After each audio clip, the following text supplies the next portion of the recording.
The year is 1943.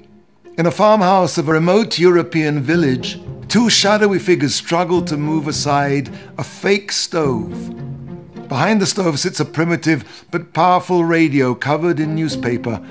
One of the figures bends silently over the radio and with well-practiced hands coaxes it into life. Its vacuum tubes start to glow dully, and the sound of airwaves, of static, can be heard escaping from his large Bakelite headphones. Suddenly the hissing and popping of the static clears, and the unmistakable sound of a lone timpani drum quietly fills the room. Dum-dum-dum-dum. The night is your friend.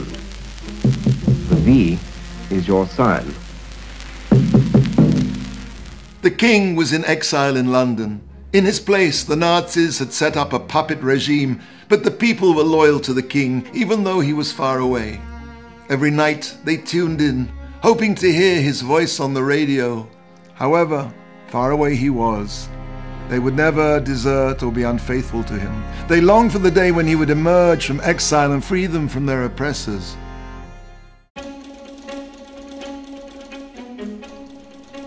As part of creation, God wanted there to be a tangible symbol of his kingship.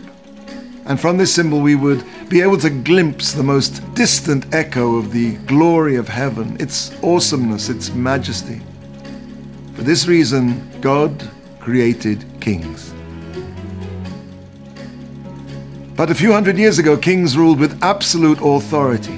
More recently, their power has ebbed. And now the king has become the constitutional king.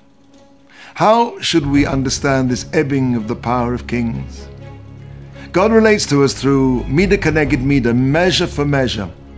When the world at large believed in a God, we were afforded an ever-present representation of God's kingship in the rule of kings when the world turned aside from God and embraced atheism.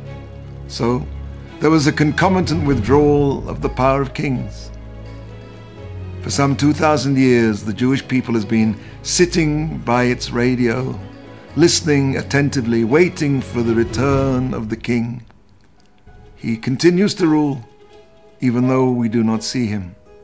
He rules in hiding, in secret. And we sit by our spiritual radios, our holy Torah, receiving inspiration and hope from him.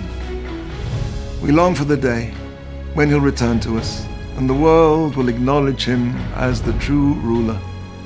When the kingship will return to the house of David, and there will come a Rosh Hashana when we will crown him not in exile, but revealed for all the world to see.